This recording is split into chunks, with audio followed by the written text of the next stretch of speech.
Die schwäbisch-alemannische Fastnacht hat im süddeutschen Raum Tradition. Und Maskenschnitzer Hans-Georg Benz gibt ihr ein Gesicht. Das Besondere. Wenn du in der Fasnacht unterwegs bist, brauchst du eine geschnitzte Maske, Larve oder Schemme. Das ist einfach state of the art. Mit seiner Tochter Rosa Häuptle schnitzt er jedes Jahr rund 100 Masken. Ich bin da gerne Handwerkerin, dass man einfach was erschafft mit seinen Händen, was bleibt. Das gibt einem einfach ein gutes Gefühl. Man kommt abends nach Hause und denkt, so, ich habe heute wirklich was geschafft. Die Bildhauerin schnitzt einen Teufel. Ihr Vater hat einen Spezialauftrag. Einem Fastnachtsgänger wurde die Maske gestohlen und Benz soll eine detailgetreue Kopie erschaffen.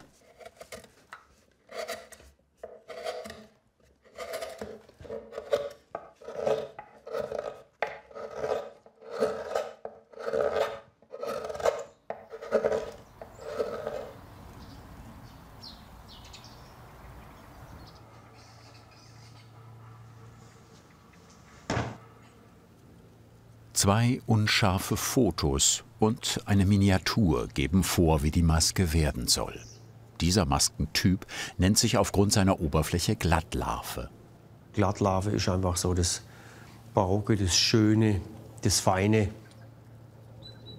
Die Glattlarve symbolisiert die irdische Schönheit, hinter der sich das Böse verbirgt.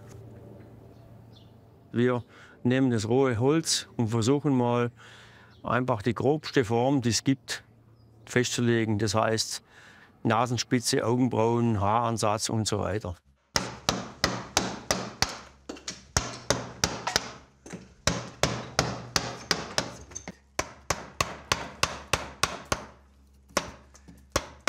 Hans benutzt Lindenholz. Das lässt sich gut schnitzen, da es eine gleichmäßige Holzstruktur hat. Nasenwurzel sich befindet. Hans macht Masken seit über 40 Jahren. Tausende sind in seiner Werkstatt entstanden. Von Kind an ist Schnitzen seine Passion. Einfach mal den Umgang mit Holz, das ist schon mal ein super geiler Werkstoff. Dann das Geräusch, dieses zu bearbeiten, ob das geklopft ist oder ob das geschnitzt ist, wenn ich so knarrt und macht so die Bewegung und es gibt den speziellen Span. Das ist schon mal eine ganz tolle Geschichte.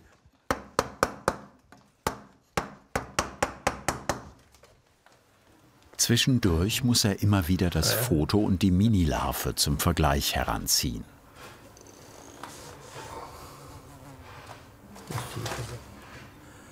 Ja, da muss ich rein noch.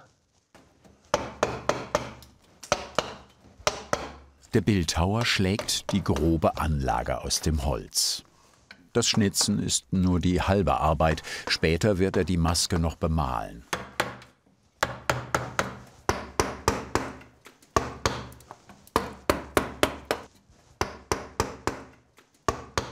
Der Teufel, den Tochter Rosa schnitzen wird, ist Teil einer Teufelsserie.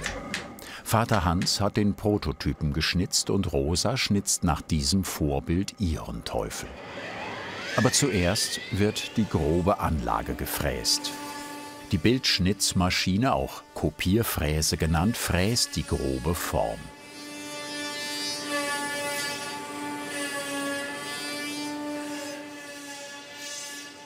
Die Maschine kopiert praktisch genau dieses Modell hier. Hier ist ein Taster, mit dem taste ich praktisch das ganze Modell im Profil ab.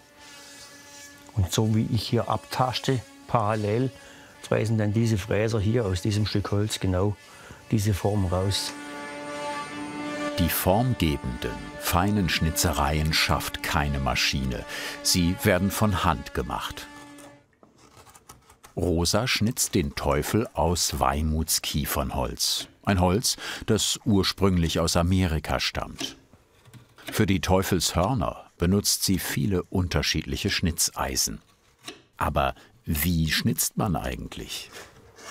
Natürlich mit Faserrichtung. Also jetzt nicht die Faser quasi richtig gegen die schneiden, sondern wir schneiden sie eigentlich immer mit ihrer Wuchsrichtung ab, idealerweise. Schnitzt man gegen die Faser, bricht das Holz.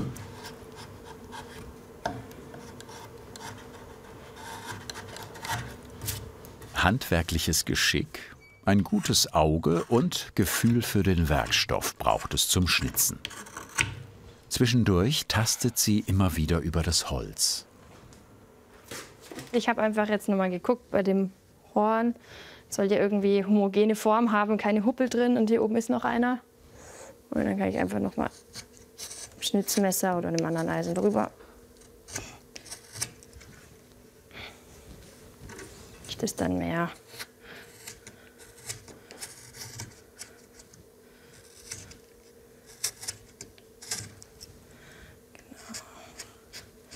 Und dann gehe ich jetzt einfach mal gucken, wie glatt die im Original sind, wie glatt die sein müssen.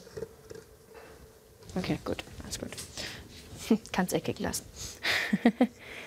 Wir haben so viel Technikeinfluss überall, wo ganz klar ist, manche Jobs werden mal wegfallen, weil das macht die KI für uns. Aber das Bildhauerhandwerk mit den Holzmasken wird nie so sein. Das wird immer, wenn die Tradition so weiterlebt, immer da sein.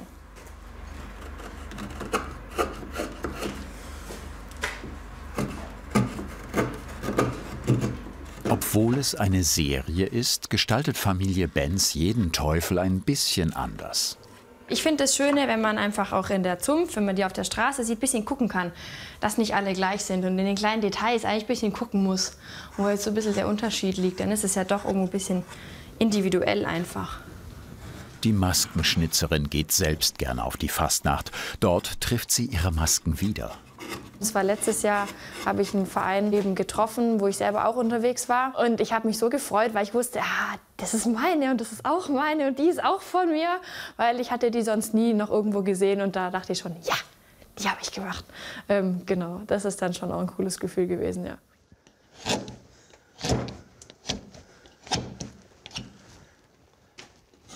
Zurück zu Vater Hans. Langsam zeichnet sich das Gesicht der Glattlarve ab. Das Problem ist immer, man hat irgendwann mal einen Punkt, boah, jetzt sieht es aber gut aus. Jetzt bin ich voll da.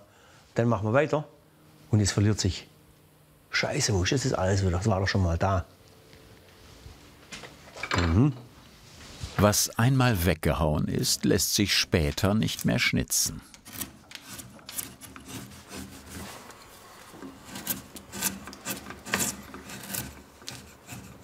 Fastnachtsmasken werden auch Larven genannt. Das ist althochdeutsch und bedeutet Maske. Daher die Redewendung jemanden entlarven, was so viel heißt wie demaskieren. Die grobe Form der Glattlarve ist nun zu erkennen. Jetzt sieht man wirklich schon, dass es so, wie soll ich sagen, ja, wie so ein Schleier fast drüben ist, wenn man jetzt was drüber legen wollte.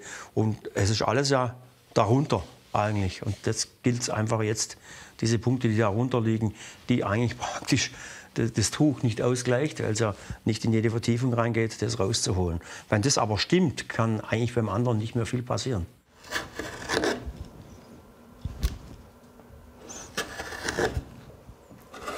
Rosa formt die charakteristischen Augenbrauen des Teufels. Dafür benutzt sie ein leicht gehöhltes Schnitzeisen.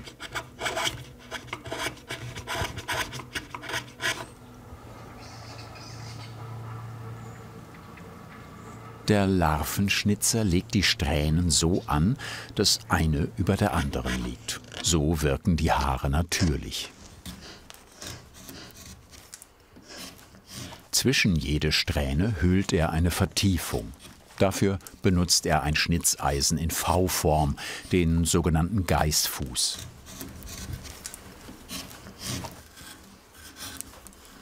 Für die äußeren Rundungen nimmt er das verkehrt gekröpfte Eisen. Das hat zum Ende hin eine umgekehrte Krümmung. Damit kann Hans mit Schwung in die Kurve, ohne anzustoßen. Ja, da kann man jetzt natürlich auch solche Sachen natürlich mit dem verkehrt gekrüpften schön bearbeiten, weil man da ohne weiteres eine schöne glatte Form machen kann. Die Haare sollen wirken, als seien sie in Bewegung. man versucht dann halt ja, von der Form her von einer Seite vielleicht mal ein bisschen diagonal über die Strähne drüber, dass es einfach keine ganz gerade Strähne bleibt, dass man einfach ein bisschen so eine schwingende Form reinbekommt, wenn man jetzt hier einmal reinfährt. Und dann fahren wir hier natürlich noch mal ein zweites Mal so reinfahren. Ja, und dann hat man schon hier ein bisschen Wirkung. Nachher muss man dann mal nachfahren, bis die Form halt stimmt.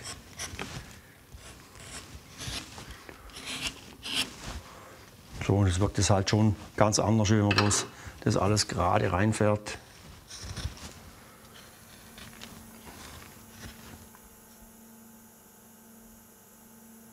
Nachdem die Frisur sitzt, setzt Hans die Augen.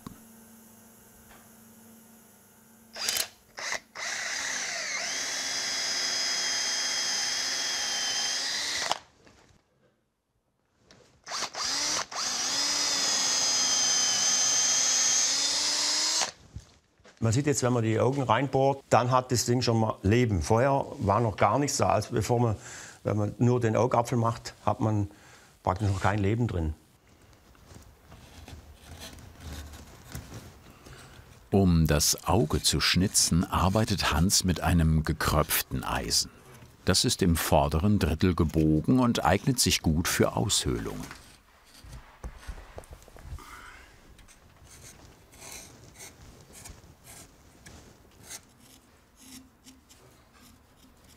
In den Augen können wir die Stimmung unseres Gegenübers erkennen.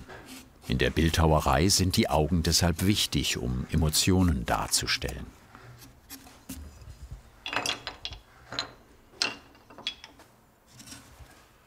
Hans schlägt mit großen Eisen grob ins Holz, bohrt Löcher.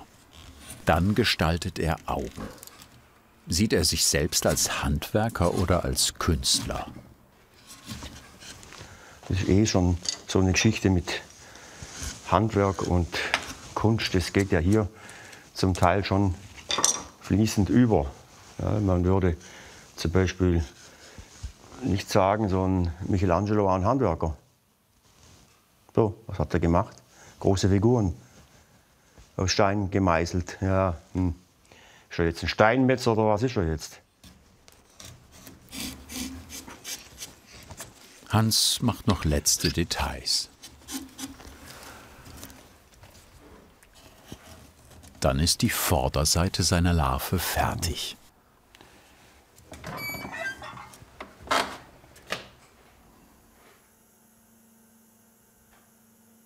Wie die Augen ist auch die Mimik für die Wirkung einer Maske entscheidend. Um Gesichtsausdrücke schnitzen zu können, brauchen Bildhauerinnen viel Wissen über Anatomie. Jetzt einfach mal angenommen, der hat vielleicht nur eine Seite, die wirklich grinst. Es wird sich also nicht nur hier der Mundwinkel hochziehen, sondern die Partie geht mit. Theoretisch wird das hier höher auch. Und ganz interessant ist es, wenn die andere Seite das nicht macht. Wenn wir dann die Hexen haben, die ja noch irgend so ein Zahn irgendwo raussteht oder so, die auch die Augen unterschiedlich sind, eins ist zugekniffen, das andere ist auf, dass man das einfach, wenn man dann das eine wirklich aufreißt, die Augenbraue hier höher setzt, das auch noch mal nach unten nimmt einfach und idealerweise dann den Mund auch in diese Richtung mit hochzieht. Dann habe ich das einfach ganz plastisch, sag ich mal, mit den Extras, die man so zur Verfügung hat, noch mal besser diesen Ausdruck dargestellt. Der Teufel gilt als die älteste Fastnachtsmaske überhaupt. Im Mittelalter erklärte die Kirche die Fastnacht zum Civitas Diaboli, zum Teufelsstaat. Der Zeit, in der der Teufel los ist. Bei der Holzbildhauerei geht es vom Groben ins Feine. Rosa hat die Zähne geschnitzt und das Gesicht des Teufels ist fertig.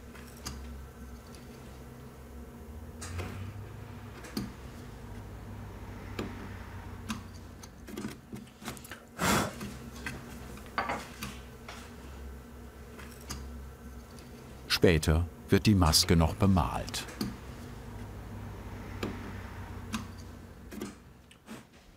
Bevor ich ausspanne, guckst du noch mal einmal kurz drüber. So, gut. Schauen wir mal. Ja, oder? 2 Generationen in einer Werkstatt. Sieht gut aus.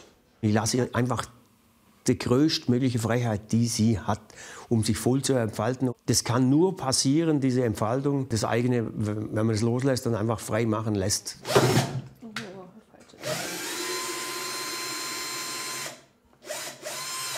Die gestalterischen Schnitzarbeiten sind fertig. Jetzt wird ausgehöhlt.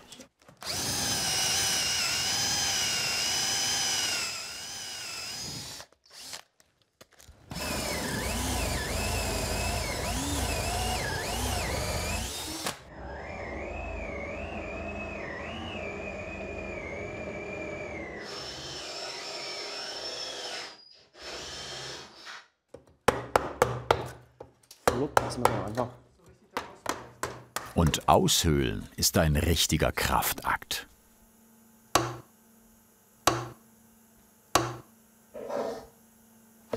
Mein Gott, ist der Schädel tief. Ja.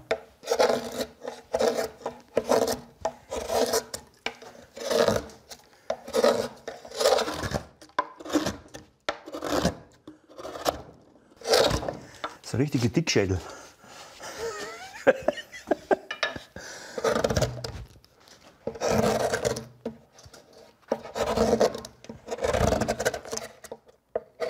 Die Maske soll leicht sein, damit sie angenehm zu tragen ist.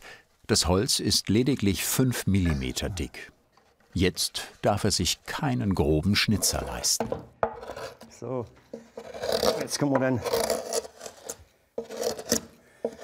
in den Bereich, was dann kritisch wird.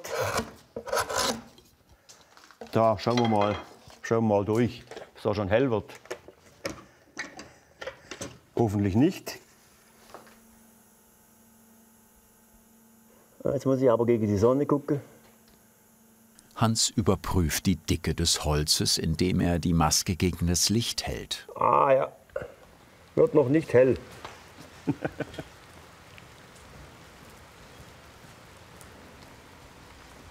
Der Holzbildhauer hat seine Ausbildung vor 37 Jahren in der Schnitzerhochburg Oberammergau abgeschlossen. Für seinen Abschluss hat er den Bayerischen Staatspreis erhalten.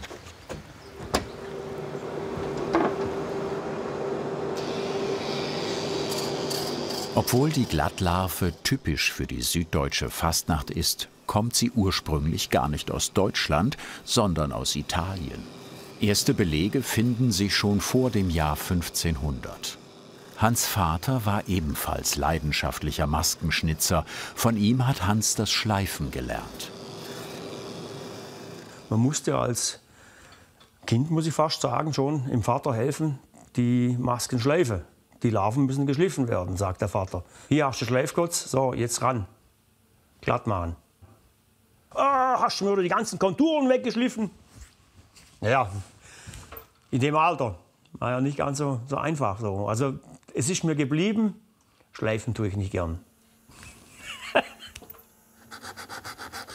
Durch den richtigen Schliff entsteht ein Spiel aus Licht und Schatten. Jetzt hat man natürlich eine ganz andere Oberflächenspannung. Die Fläche wirkt natürlich jetzt zusammenhängend. Ja, also man sieht jetzt, hier konnte man vorher nicht genau erkennen, wo hört jetzt das auf, wo ist jetzt diese Kante hier oben, wo bricht sich das Licht. Und es natürlich Schleifen haben wir natürlich hier eine gleichmäßige Kante. Ja. Und beim Unterlid jetzt auch, da kann man jetzt einfach, das sieht man, das Wulstige kommt jetzt natürlich raus.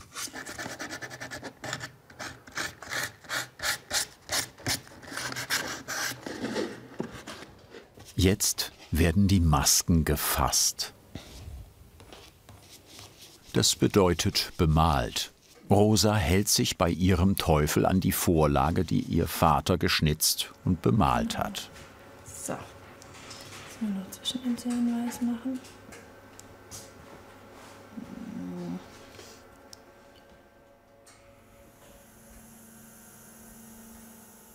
Währenddessen muss Hans immer wieder Farben mischen, um dem menschlichen Hautton so nah wie möglich zu kommen. Farbton. Der Farbton, der ist ihm zu, wie soll man sagen, Ich sag zu matschig irgendwie. Zu wenig. Zu wenig Schweinchen. Ja.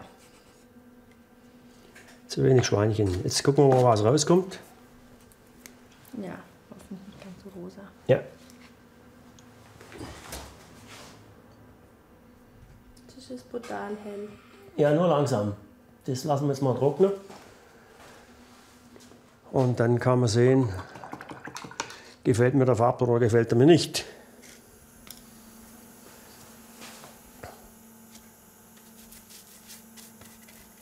Der Hautton gefällt.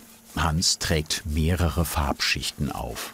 Ja, wenn man den Körper ansieht, dann ist man spürt, dass da mehrere Schichten sind, dass da Haut ist, dass da was drunter ist. Man sieht, die Adern scheinen ja zum Beispiel auch raus. Ja, und wenn man dann erkennt, dass da mehrere Schichten aufeinander sind, kommt es natürlich dann ein bisschen näher und es lebt halt anders. Rosa verpasst ihrem Teufel noch einen leicht hellen Anstrich. Wenn ich schräg drüber wische, werden nur die höchsten Kanten eigentlich weiß. Und dadurch bleibt alles andere schwarz. Also alles, was tief ist, bleibt jetzt schwarz. Und die Kanten oben sind weiß. Und dann habe ich aber ein bisschen einen Effekt.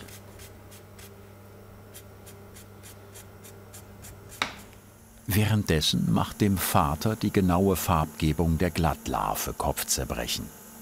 Die Fotos sind schlecht, die Minilarve nicht originalgetreu, die Wahl der Farben schwierig. Es gibt so viele Details, wenn man sowas kopiert, aber das natürlich manchmal auch übersieht.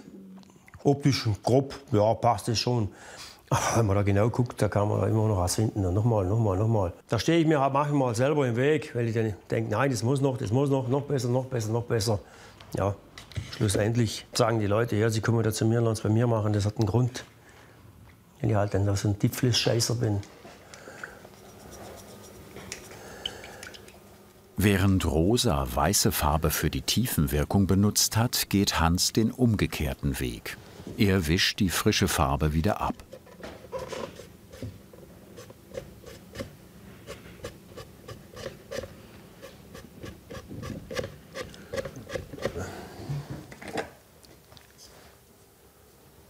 Machen wir das. Machen wir da Orange.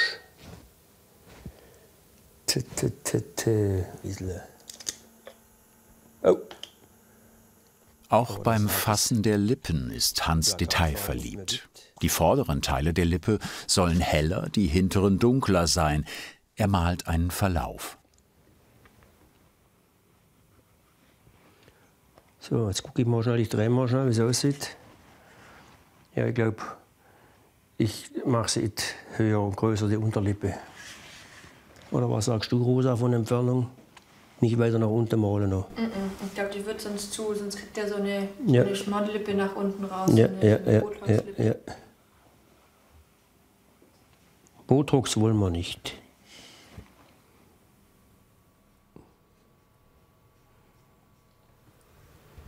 Die Bemalung der Glattlarve ist abgeschlossen.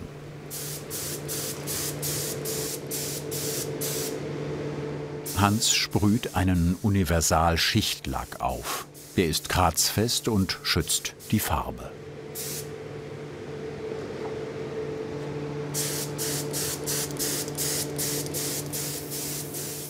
Jetzt werden die Masken veredelt. Rosa arbeitet mit der Airbrush-Pistole. Feine Farbpartikel werden durch Druckluft auf die Maske gesprüht. Es geht eigentlich darum, die Tiefen so ein bisschen dunkler zu machen. Das ist gar nicht so einfach mit dem Airbrush, weil man sieht jetzt ja nicht den Farbstrahl, den sehe ich ja nicht. Ich sehe bloß, wo es jetzt schwarz wird. Da jetzt den richtigen Schwung dann rauszufinden und wie viel Farbe ich nehme und so, es ist ein bisschen viel Übung, einfach bis das dann wirklich funktioniert tatsächlich.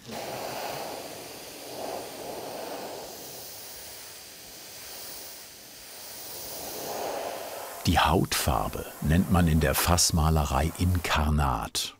Bis in die Spätbarockzeit bemalte nur der speziell ausgebildete Karnatmaler die Haut einer Skulptur. Für den rosigen Hautton bedient sich Hans einer speziellen Technik.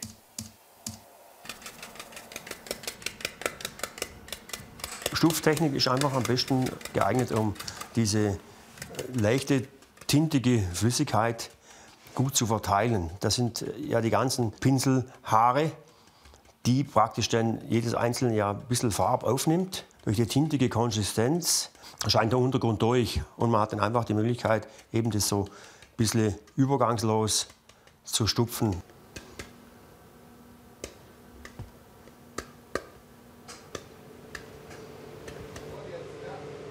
Wieder eine Schutzschicht Lack, um den nächsten Arbeitsschritt vorzubereiten.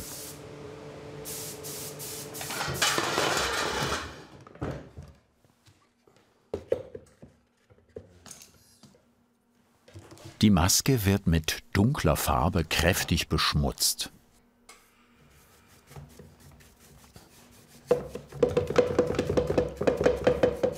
Das sieht jetzt wüst aus, klar, das ist so. Nach dem Wüsten kommt die Schönheit rüber. Hans patiniert die Maske. Man macht praktisch übertrieben viel Schmutz und Dreck jetzt rein in die Vertiefungen. Und nachher ist es so, wie wenn man dann die wieder abstauben würde. Da bleibt aber der Dreck einfach in den Tiefen hängen. Es gibt halt einfach den Reiz, wenn man halt irgendwas hat, das neu gemacht ist und trotzdem entsprechend alt aussieht. Das Alte hat halt einfach so einen Reiz.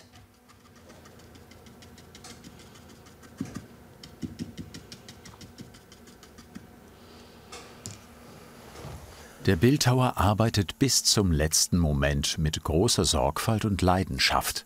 Ein Ende zu finden, ist nicht immer leicht für ihn.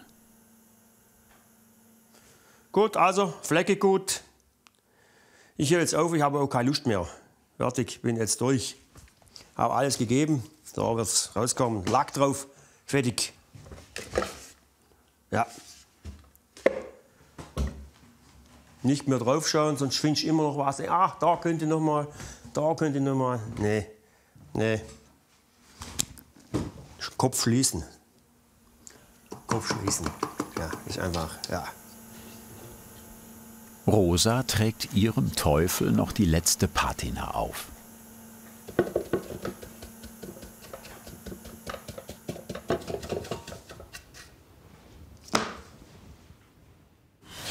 So.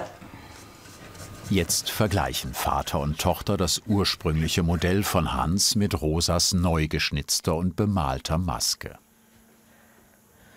Ja, Deiner ist der ist echt dunkler, obwohl meiner patiniert ist. Ja. Ist ja brutal. Hätte ich jetzt gar nicht gedacht. Wenn man ganz genau hinsieht, ist das Weiß weißer als meins. ja. Gell? Ich habe nicht gar ein reines Weiß genommen. So. Ich glaube, ich habe es gar nicht abtönt. Das hier oben sieht aber abgetönt aus, siehst Das oben ist abtönt. Ja, aber das unten. Die Schnitzarbeiten der Familie Benz sind abgeschlossen. In der Regel sind Masken Teil eines Fastnachtskostüms und werden je nach Zunft durch Stoffe oder Felle ergänzt. Die Larven wiegen im Schnitt nur 400 Gramm und sind so angenehm zu tragen. Und jede Maske ist ein Unikat. Was mir sehr, sehr gut an dem Teufel einfach gefällt, ist dieses fette Grinsen. Bisschen hinterlistig, es ist interessant, es wirkt auch intelligent und nicht blöd. Frisch, rauchend aus der Hölle kommt. Also, mir gefällt die Form, die Farbgebung macht da extremst viel noch mal aus, um das zu unterstreichen einfach. Ja, also der hat mir jetzt echt beim Schnitzen auch wirklich Spaß gemacht. Das ist der Kerl, den wir einfach da jetzt nach dem Foto gemacht haben. Aber ja, ich bin mit dem Ergebnis zufrieden. Ja, und es gefällt mir insgesamt auch besser, selber besser. Das kommt dazu noch. Also man hat es so gemacht, wie es auf dem Bild ist, denkt man. Und dann guckt man noch mal an, das ist doch vielleicht ein bisschen anders. Und wenn man dann noch mal dran geht, denkt ach, sieht ja eigentlich so viel besser aus. Und jetzt bin ich sehr zufrieden mit dem Teil. Also ja, kann man so lassen. Was hat dich am meisten an dieser Handwerkskunst begeistert? Schreib es uns in die Kommentare und wir freuen uns natürlich über dein Kanalabo.